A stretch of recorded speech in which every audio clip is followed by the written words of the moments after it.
17 days to the resumption of the 2026 FIFA World Cup qualifiers across Africa. Of course, in Europe, you'll be having Euro 2024.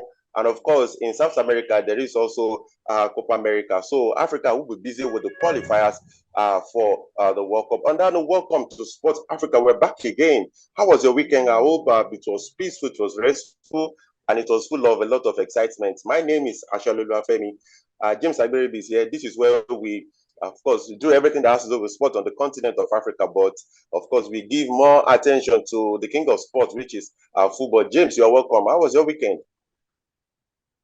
Yeah, Femi, thank you very much. My weekend was good, but unfortunately, how about you? We're hoping for a miracle, but it didn't come to pass. So better luck next time for the Gunners. They are cutting the gap now. Last season it was 5 points. This season 2 points. Somebody said maybe the next season it will be 1 point, like that. So they will be cutting until they were able to, overtake City. So of course, yeah. So that's just it. Okay, and of course, that is to tell you how dear Arsenal is to James's heart. He couldn't even, he just had to start the program with that. Okay, if you're just joining us for the first time, like I said earlier, this is Sport Africa. And of course, we take you to where the action is actually taking place. If you are in diaspora, if you live on the continent, this is the best place to be. Please don't forget to subscribe to our channel. Please click on that notification button so that you get the video notification as soon as it drops or it is posted. Okay, so let's get through our regular programming on the show. Of course, today we'll be taking you through the continental roundup. Then we'll talk about the big point where we'll talk about issues that we've brought for you today. It's going to be a very tasty menu on the show today. And of course, we'll be talking about a stand diaspora. Today we'll be going to Ivory Coast. And the big game over the weekend, it was in Ghana, the Ghana Premier League, between Hearts of Oak and, of course, Edwana Star. We'll be telling you how that panned out. And, of course, we'll tell you about the CAF Confederations Cup. Of course, you know the winners already, but we'll be talking about all of those. So let's get started. Now, last week, there was a FIFA Congress in Thailand, and a lot of issues were addressed, including announcing the host country for the 2027 FIFA Women's World Cup. Of course, Brazil won that host, but FIFA president raised quite a dust at the competition, talking about how a number of confederations across the world, football confederations across the world, would not be able to survive if not for the subventions from FIFA. And of course, regarding the 2024, of course, Africa Women Cup of Nations, CAF President Patrice Motsepe also make a statement that is generating a lot of reaction right here on the continent about whether, so it is under the possibility, it is not certain, or probability, I should say, if that competition will host. James, let's get started. Like I said in the intro, last week, of course, we saw the FIFA Congress held in Thailand, and FIFA President was talking about a number of confederations on the continent. And I'll quote what he said. He said, 70% of you, the member association of FIFA.com, would have no football without the resources coming directly from FIFA. And what football journalists on the continent have been saying is that certainly Infantino is not talking to Common Ball, he's not talking to UEFA, and he's not even talking to the Football Federation in Asia. He said certainly he's talking to CAF.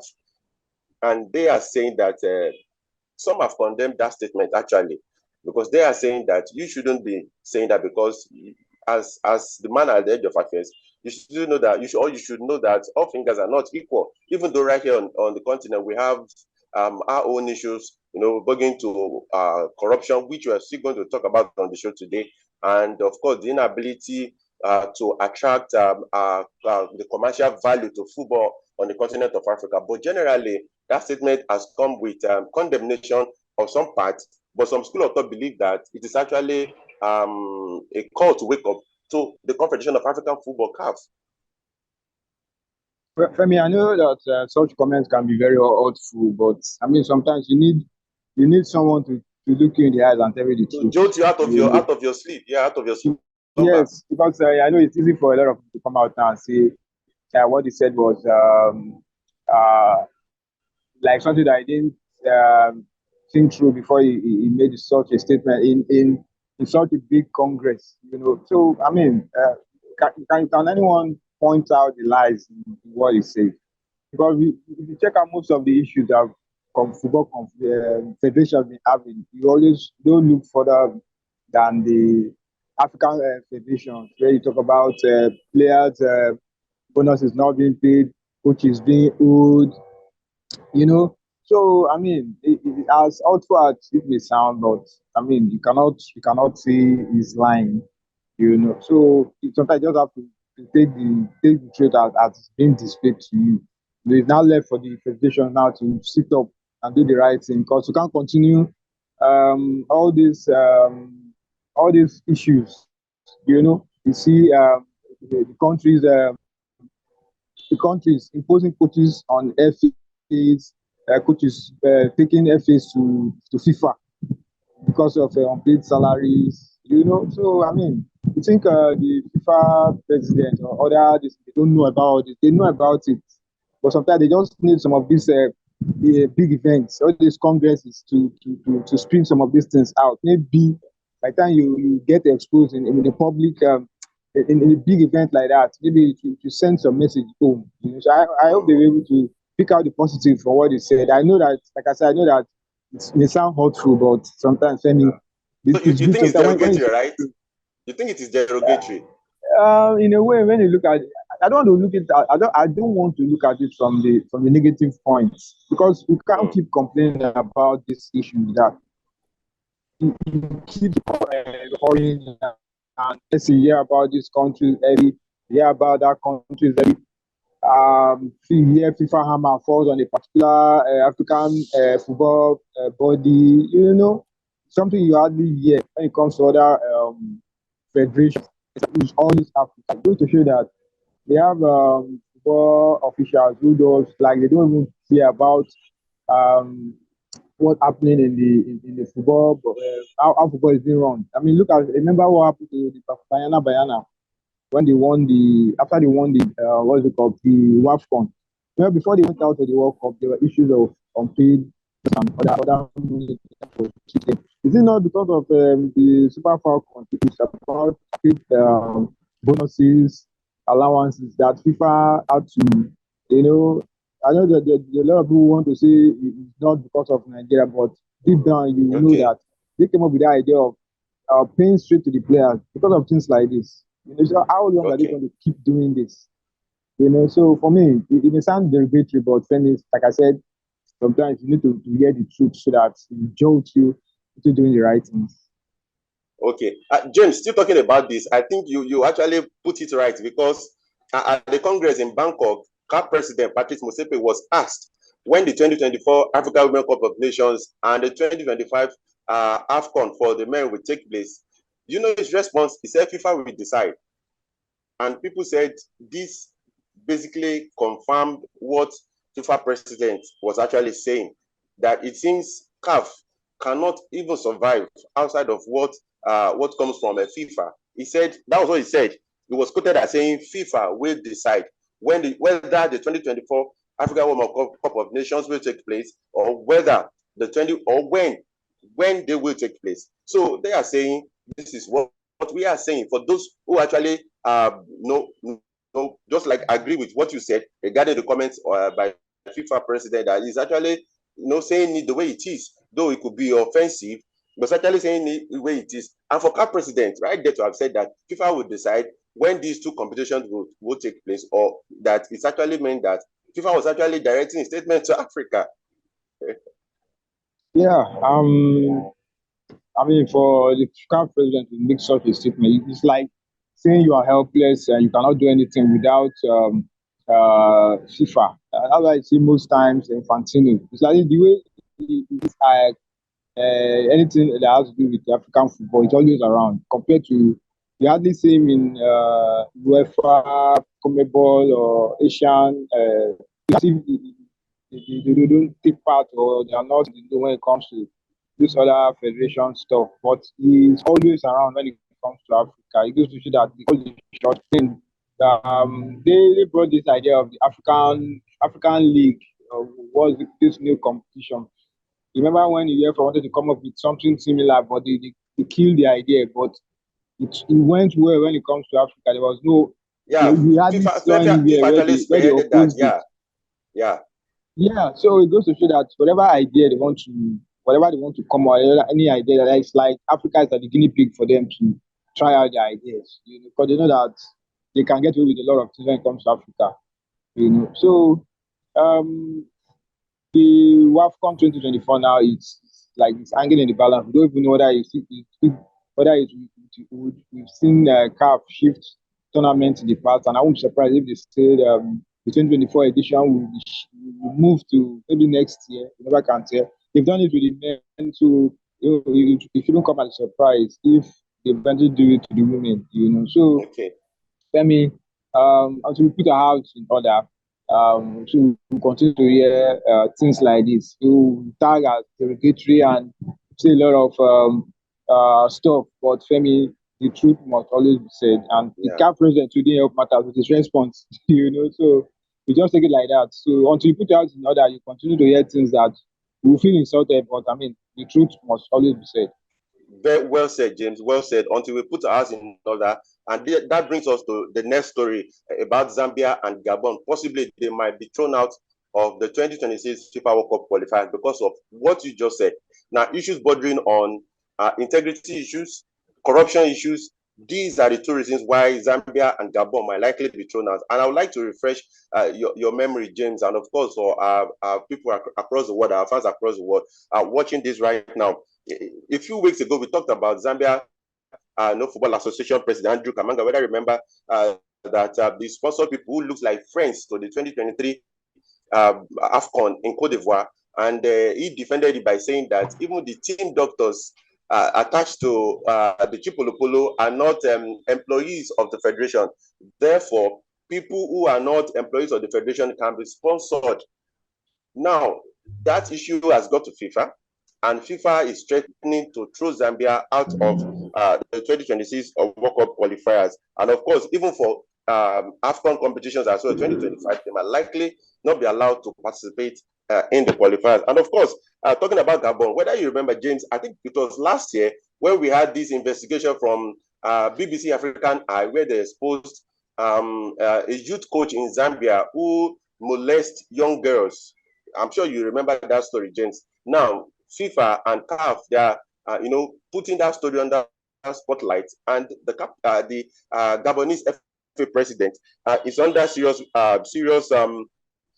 scrutiny right now for not taking action when that matter was reported. Issue that has to do with molestation, issue that has to do with all these molesting young girls. Now, James, just like what you said, until we begin to put our house in order, now the action of these two FA presidents is about to deny Gabon and Zambia possibly an appearance at the 2025 AFCON and of course 2026 FIFA World Cup, because they will certainly be disqualified from the qualifiers by the time FIFA and CAF decide on actions to take. And this boils down a lot to what even FIFA president, I should say, is saying about Africa not always being able to put his own house in order, to do things on our own without even being supervised. I mean, the sad part in all these things is the main actors when it comes to football, the footballers, the players, they are not They really, bear they the are not the brunt, they ones bear the who, biggest yeah, brunt, they yeah. play the brunt. They are always at the receiving end. Because most of the reason why you see African football that is still the way it is because of the kind of people that run football. We also have square pegs in round holes, people who have no knowledge about the game, who just take advantage of these players. When national team qualify for a major tournament, then it's like the opportunity for most of these officials to siphon, to loot money, To because get it's an rich, yeah. opportunity, to get funds, get allowances, and that's just what they are there for. So and the players and any player that comes out to criticize or complain, that player will be marked. So it's really a sad one. It's not as if we don't hear about issues when it comes to in the developed places where they also have their own.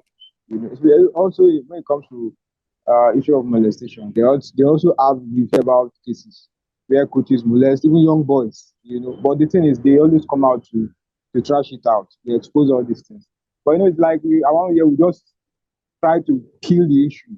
because you are afraid, you don't want to expose certain individuals, So, Femi, the bane of African football is goes as it's something that cannot be solved in the next decades, because like we just have people who don't care, they just don't care.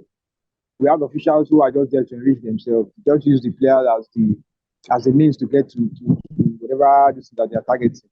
You qualify for major tournament, you get to the tournament, the next you start hearing cases of players, team planning to go on strike, because of issues like this. So, I mean, like we said, until we put our house in order, until we decide to put the right thing. I mean, Africa is blessed with talents that can stand teams outside. But I mean, if the infrastructure, if the basic things are not taken care of, talent won't do it. Talent is not enough. What goes beyond talent? When you don't put the right things. I mean, you look at even facilities. We have some teams in the World Cup qualifiers that they play away from home because they don't have the right facilities. So how long are we going to? That's why you see when it comes to hosting of major tournaments like the AFCON, it still rotates around those of the big countries because the other countries can't just match up. So for me, there are so many. The problems in African football is just it's something that we cannot exhaust. No matter how many hours we talk about it, we can never exhaust it.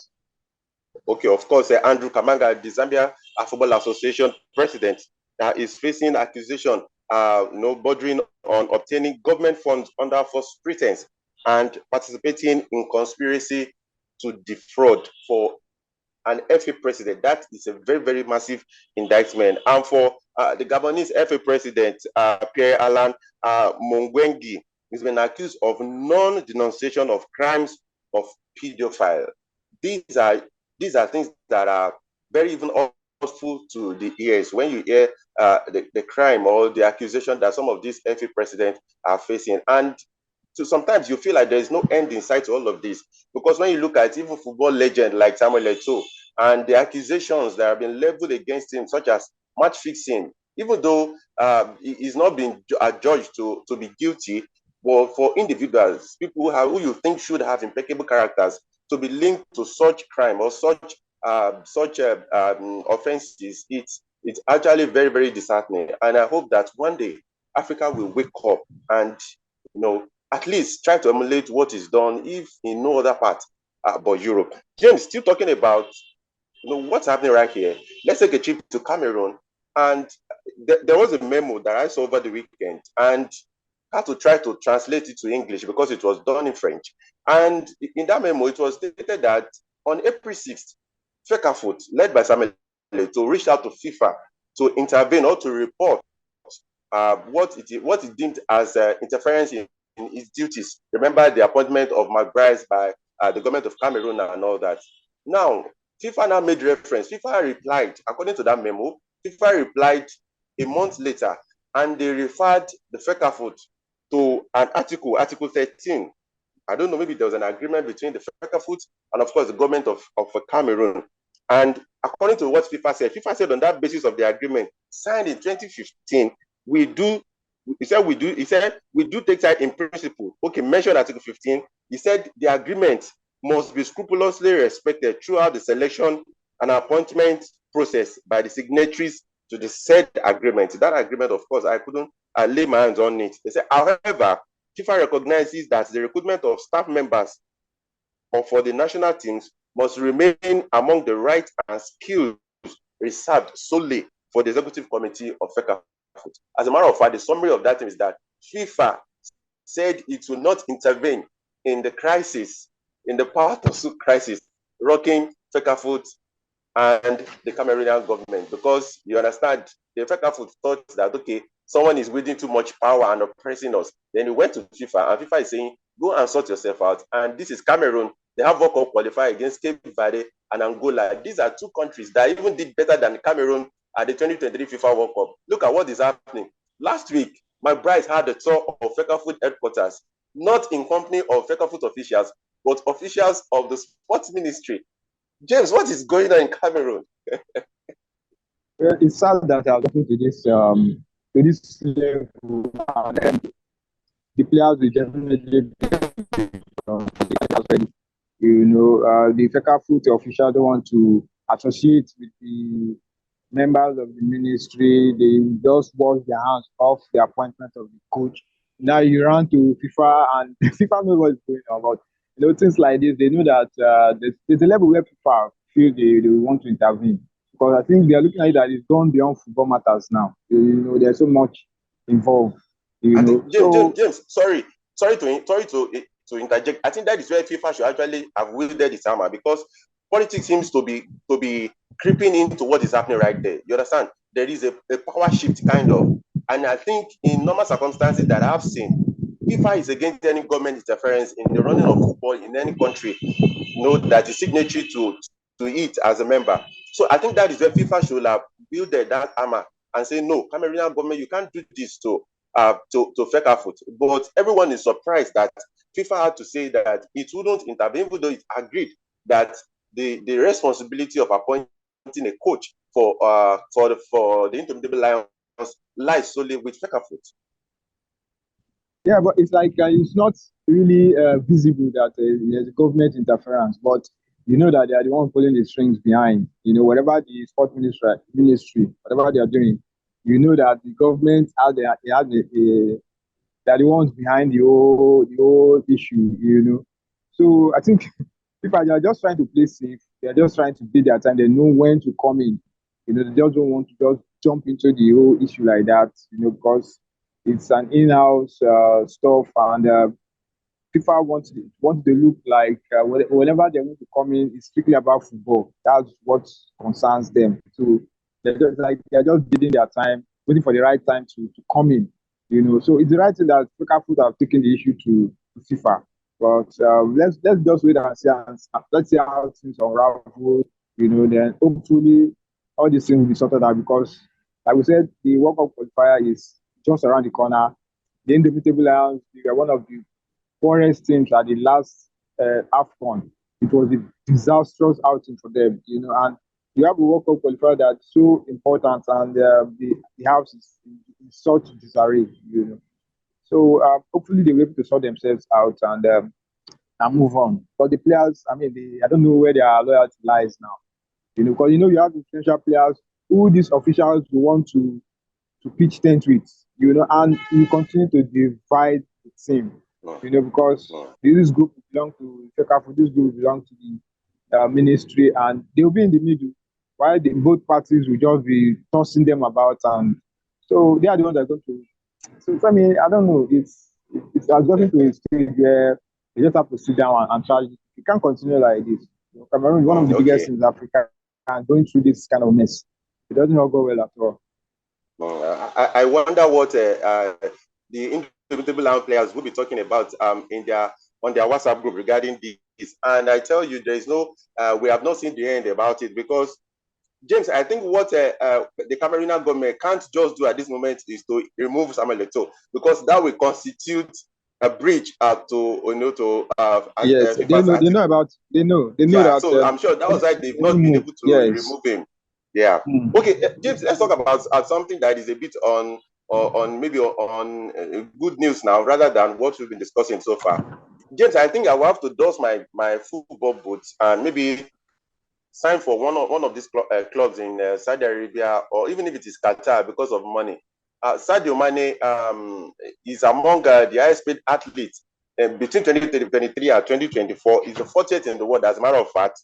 And since he moved to Saudi Arabia, according to Forbes list that was released, $52 million is what Sadio Mane has earned.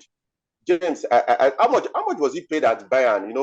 I think at that time a lot of people said it was ridiculous. When we saw the list of how much players earned at Bayern Munich while he was still there, a lot of people were saying that you could point about 5-6 players who shouldn't even be earning as much as, or even more than, Sadio Mane. But now that since he moved to Saudi Arabia in the same club with Cristiano Ronaldo, $52 million is what he had. That is 31.6 billion CFA francs. James, that is a lot of money. And the only African that is better, that earns better than Sadio Mane is Mohamed Salah. Of course, he's 38 on the list. And of course, he's earned let me see, $53 million. Mane, $52 million. Salah, $53 million. James, if I have $53 million, you know where I'll be right now. Well, you know that any footballer that's career is winding down in Europe. You know, as long as your legs can still carry you, just go to Saudi Arabia and you get what you're not able to earn in Europe, you definitely earn it in Saudi Arabia. But if you're well, one of the top guys that is earning that, I remember when he was in lands that he was earning lesser than some players who are not even regulars. It was shocking to me because they expect him to be among like the top 5 top earners, at Liverpool. But when you learn that players like Alexander, former Arsenal player that's injury prone, Chamberlain was earning higher Oxlade than him. Chamberlain, I mean, yeah. that was where I was like, no, this can't continue because Sani, Sadio Mane was one of the backbones of that team. You know, he was earning less. You know, so he went to Bayern Munich. A lot of people came out with this idea that one part of the reason why he didn't stay long there because they felt winning that much. He left. So I mean, so whatever now nobody can. He has earned it. He has done a lot. He has shown that he's one of the best players. You know, when he was in Liverpool, showed it season in, season out. He was a top class player, and whatever he's earning in Saudi Arabia, he deserves it. You know, so it's like um, earning his pension now. You know, so whatever he's doing, I mean, you can't after all the achievements. I mean, you have to show that it's not about just trophies now. You have to back it up with good finances, and that's exactly what he's doing. And you know, he has projects, charity organization. You know, he's a philanthropist, and you know, so you need the cash because I know that after football, he's going to go into a lot of this stuff because somebody that Yeah, loves to help yeah. a lot of people, and you need cash, you need good finances to do that, the huge projects like that. So a good one for Sadio Okay. Mane, and I hope that other African players will look at him, relate him, and and do stuff just like him. Yeah, I actually wanted to say Liverpool. I said Bayern. He wasn't paid well at Liverpool at all. But when he went to Bayern, at least he got something, though things didn't work out for him at Bayern. So, among the 50 highest paid athletes in the world released by Forbes, Sadio Mane is the 40th highest paid. And of course, we have Mohamed Salah in 30th place. Weekend, of course, we saw Zamalek winning the CAF Confederations Cup. Unfortunately, we do not have much time to dwell on that. But remember, we've been talking about how badly they've done. They performed this season in the Egyptian Premier League. But I think this would be some form of consolation for their season. They have an outstanding game on Thursday against Modern Future, but I don't think they're going to care about that. In 1 minute, James, because we Yeah, do not have time. yeah, yeah. Good one for them. Now I told you that they are too experienced not to know how to go about this final. I mean, they've been in different finals and they were able to come out top. So I wasn't surprised when they emerged winners. I mean, what a way to end the season. In the domestic front, they've not done well, but at least they were able to end it on a high by winning the CAF second tier club competition. And congratulations to them. You know, maybe this will spur Al Ali, you know, who also didn't have a very good campaign in the league. But, you know, when they see their rivals, you know, I think that will kind of spur them to go ahead and win the CAF Champions League. Okay, all right. Of course, our standout player today. We're going talking about Samuel Eto'o.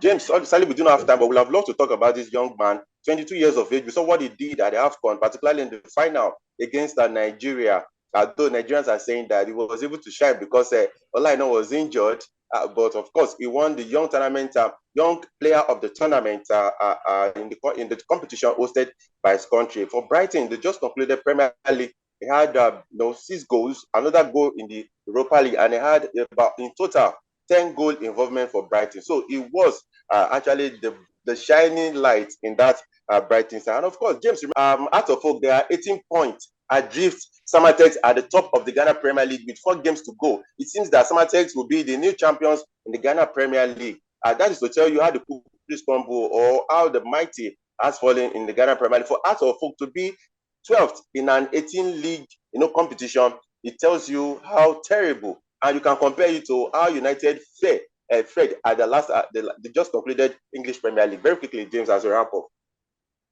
Yeah, I think kudos must go to other teams like Samatek, Edwana, and the rest. When we say House of Folk have not done well, it's like taking the shine away from how good these other teams are. It's not their fault that these other teams, the House of Folk, it's not their fault. The House of Folk have been terrible. Even what is it called? Ashanti Kotoko. It's not their fault. The other teams have stepped up. They show that they have quality players that can do something, and that's why in 3 seasons But they are running more now. serious. They mean business. Yes, so we've seen new teams come up and and do something. So that's what These you want. two football giants, yeah. Yeah, so it has made the league very competitive. Who knows? Maybe next season we'll see another champion. So it's a good one for the league. A good advertisement for the Ghanaian Premier League. All right, thank you so much, James. Well said out there. Thank you so much for your time on the show, James. Thank you so much. And to our fans across the world, we appreciate you for your support for Sports Africa. Please don't forget, please don't just watch our videos. Please share them and please subscribe. Don't just watch, please subscribe. That is the only support you can give to us right here. We'll see you all on Friday by God's grace. Have a wonderful week ahead of you. Bye for now.